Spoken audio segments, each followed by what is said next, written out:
Hello, praise the Lord.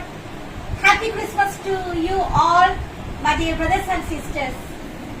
మరి లోకరక్షకుడైన యేసయ్య మన కొరకు మరి ఈ లోకానికి 2000 సంవత్సరాల క్రితము యేసయ్య మన కోసము మరి పుట్టి ఉన్నాడండి. యేసయ్య పుట్టడం ద్వారా మనకు విమోచన, విడుదల, స్వస్థత, ఆరోగ్యము, శక్తి, మనకు సమస్తము కలిగిందండి. యేసయ్య ఈ లోకానికి రాకపోతే నీకు విడుదల లేదు, అలాగని స్వస్థత లేదు, నీకు విమోచన లేదు.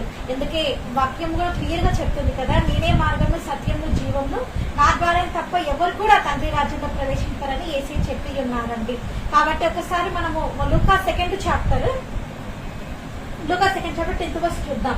అయితే ఆ దూత, భయపడకుడి, ఇదిగో ప్రజలందరికీ కలగబోవు మహా సంతోషకరమైన వర్తమానం నేను మీకు తెలియజేయుచున్నాను. దావీదు పట్టణమందు నేడు రక్షకుడు మీ కొరకు పుట్టి ఉన్నాడు, ఈయన ప్రభువైన క్రీస్తు.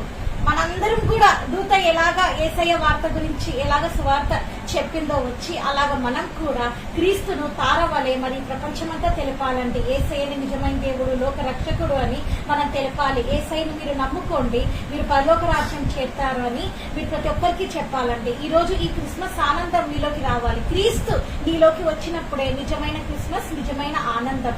కాబట్టి దూత ఎలాగా మరి ఆ గొర్రెల కాపర్లకి ఏ విధంగా ప్రత్యక్షమై సువార్త ప్రకటించిందో అలాగే ఈ రోజు నువ్వు కూడా ప్రతి ఒక్కరికి, ప్రతి ఒక్క విలేజ్ కి వెళ్లి భూదిగంతంలోకి వెళ్లి యేసయ్య సువార్తని ప్రకటించాలని దేవుని వాక్యము తెలుపుతుందండి. మనం ప్రార్థన చేసుకున్నాము. Thank you and happy Christmas and have a wonderful day.